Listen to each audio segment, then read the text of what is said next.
زمین کی تخلیق اور اس پر زندگی کے ظہور سے متعلق لکھا گیا ہے۔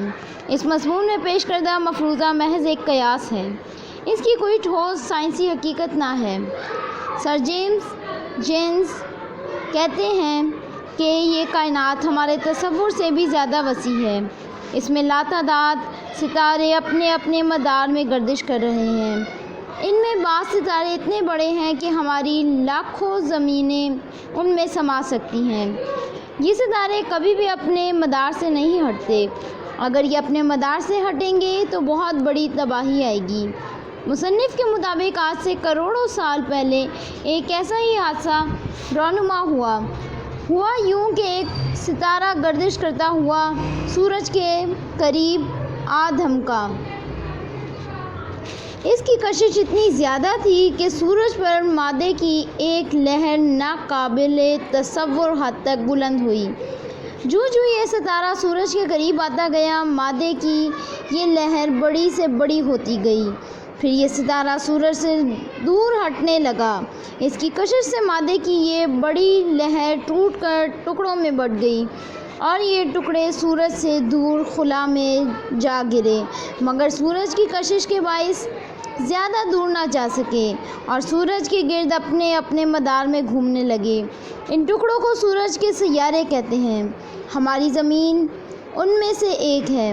شروع میں یہ سیارے بہت گرم تھے، مگر وقت گزرنے کے ساتھ ساتھ خلا کی بے انتہا سردی میں یہ اپنی حرارت کھوتے چلے گئے اور بالکل ٹھنڈے پڑ گئے۔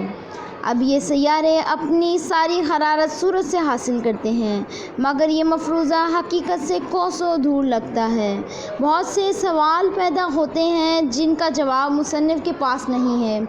مثلاً اگر سورج کا مادہ نئے ستارے کی کشش سے ٹوٹ کر الگ ہوا تو وہ ٹکڑے خلا میں گرنے کی بجائے اس ستارے کی کشش کے سبب اس کا حصہ کیوں نہ بنے؟ کیا اس ستارے کی کشش سورج کے مادے کو توڑنے تک محدود تھی؟ سورج سے مادے کو الگ کرنا تو زیادہ مشکل تھا بنسبت اس کے کہ وہ ستارہ ان ٹکڑوں کو اپنی گود میں پناہ دے دیتا۔ مزید یہ کہ مصنف کے پاس اس بات کا بھی کوئی جواب نہیں کہ زمین پر زندگی کیوں کر وجود میں آئی۔ وہ کہتا ہے کہ زندگی کی ابتدا ایک جرثومے سے ہوئی جو وقت گزرنے کے ساتھ ساتھ زندگی کی موجود شکل میں ڈھل گیا۔ مصنف کے مطابق زمین اور زندگی کی تخلیق محض ایک حادثہ تھا، اور اس کا یہ خیال زمین اور زندگی دونوں کی اہمیت کم کر دیتا ہے، مگر اس کے اس مفروضے کی کوئی عملی اہمیت نہ ہے۔ الحمدللہ ہم مسلمان ہیں اور ہمارا ایمان ہے کہ یہ کائنات، زمین اور زمین پر موجود زندگی اللہ تعالیٰ نے بنائی ہے۔ یہ زمین قیامت تک قائم رہے گی اور انسان اس پر آباد رہیں گے۔ قیامت ہر ذی روح کو ختم کر دے گی، حتیٰ کہ اللہ تعالیٰ کے حکم سے ملک الموت کو بھی موت آ جائے گی۔